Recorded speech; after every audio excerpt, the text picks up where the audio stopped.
Hey everyone, welcome to Daily News Analysis. Today is 16th June and there has been some development from the Supreme Court, from High Court, from state level. There have been some news in sports. So let's look at some of the important news of this day. Starting with the first news, where the Delhi police seek to cancel the POXO case against BJP MP. As you know, that POXO, which is Protection of Children Against Sexual Offences Act, it's a very serious act. There have been so many people who have been booked under POXO Act and they are serving life imprisonment. So, but this charge that was against this BJP MP Brij Bhushan Sharan Singh, Delhi police is seeking to cancel that charge. Let's look at the reason why. No charge sheet mentions the new charge sheet that has been lodged now, that mentions stalking and outraging modesty of a woman. These are some sections in IPC but not as serious as POXO sections. So the new allegations, the new charges in the charge sheet is of a it's not that serious. So police file cancellation report after minor wrestler gave fresh statement retracting sexual harassment allegations against the world WFI chief. So the Delhi police has filed a charge sheet against Wrestling Federation of India WFI chief and BJP MP from Kesarganj Brij Bhushan Sharan Singh for relatively minor offences such as outraging the modesty of a woman and stalking.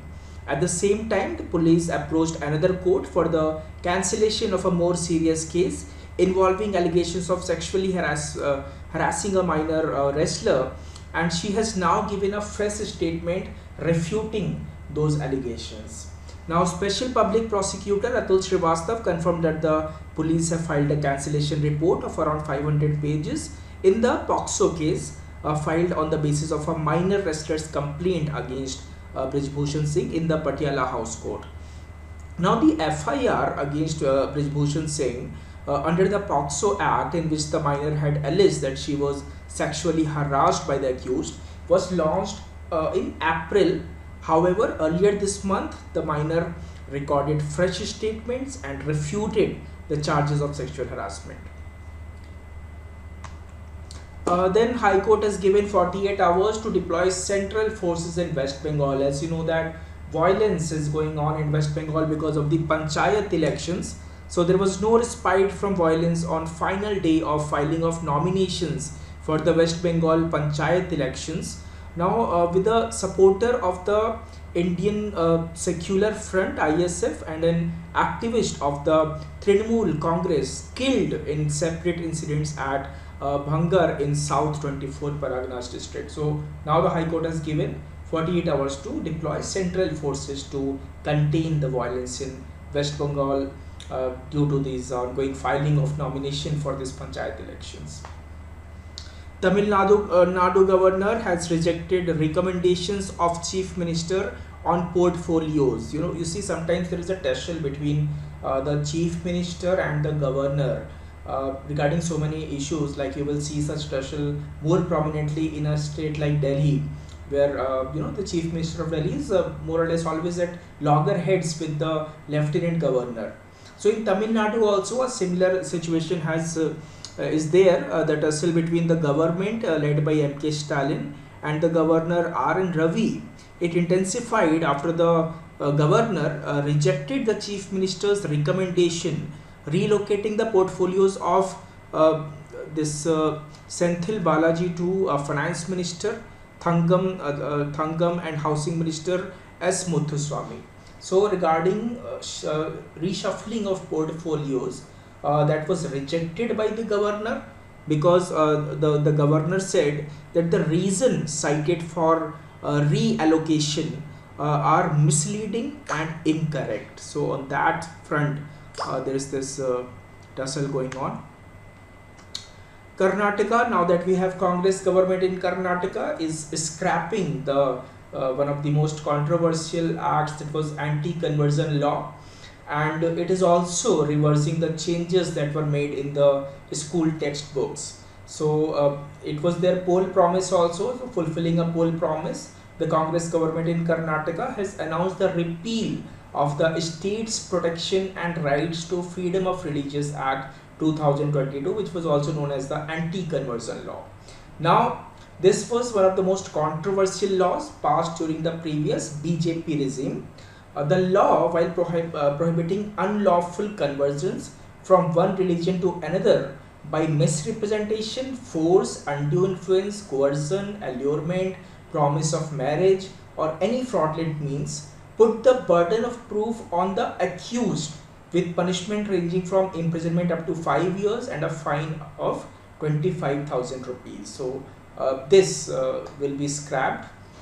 Now, the state cabinet also decided to reverse the changes that were made to Kannada and social studies school textbooks last year, including the lessons on Hindutva ideologies.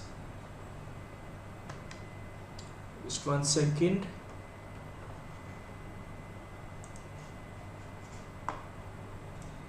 Talking about the Biparjoy cyclone, the severe cyclonic storm Biparjoy, it has already made landfall near Jakhau port in Gujarat, Kutch district. Now it has been churning across the Arabian Sea for over 10 days, so places like Mumbai were at huge risk.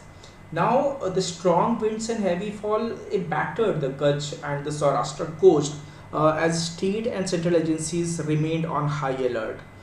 Two people are reportedly drowned in flood waters in Saurashtra. The railways cancelled or short terminated more than 70 trains because of this. Around 1 lakh people living in vulnerable areas have been evacuated to 1500 temporary shelters set up as part of state's disaster management efforts after the IMD's warning. IMD's India Meteorological Department's warning. There is this article in the Hindu regarding why are non-communicable diseases increasing in India. Non-communication diseases like communicable diseases like diabetes, pre-diabetes. So we have a data which shows that it is increasing. Now, why is it so? What are the causes of such an increase? What are the figures trying to tell us? Which states are highly prone to NCDs, that are non-communicable diseases, and how can we stop this developing problem? So the new national estimates for diabetes and other non-communicable diseases shows that 31 million more Indians became diabetic in 4 years from 2019 to 2021.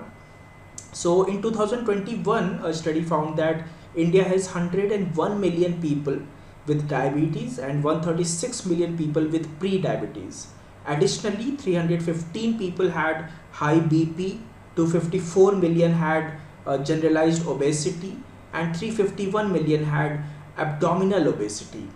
213 million people had this hypercholesterolemia, wherein the fat collects in arteries and puts individual at greater risk of heart attack and strokes. And 185 million had low density lipoprotein cholesterol. Now, the decade-long nationwide study was funded by the Indian Council of Medical Research and Department of Health Research, Ministry of Health and Family Welfare, and coordinated by the Madras Diabetes Research Foundation. So, since this is the various programs have been implemented to strengthen the health infrastructure, early diagnosis, and to provide apt and timely healthcare facilities for the treatment, this issue of rising NCD pandemic in India is due to lack of physical activities mostly, that has been found out, and stress and overexposure to junk food, that has been concluded in this study. Then we have 44% increase in the overall coal stock. So the overall coal stock increased to 110.58 million tons from 76.67 million tons last year. So the coal stock at Coal India as on June 13 stood at 59.73 million ton.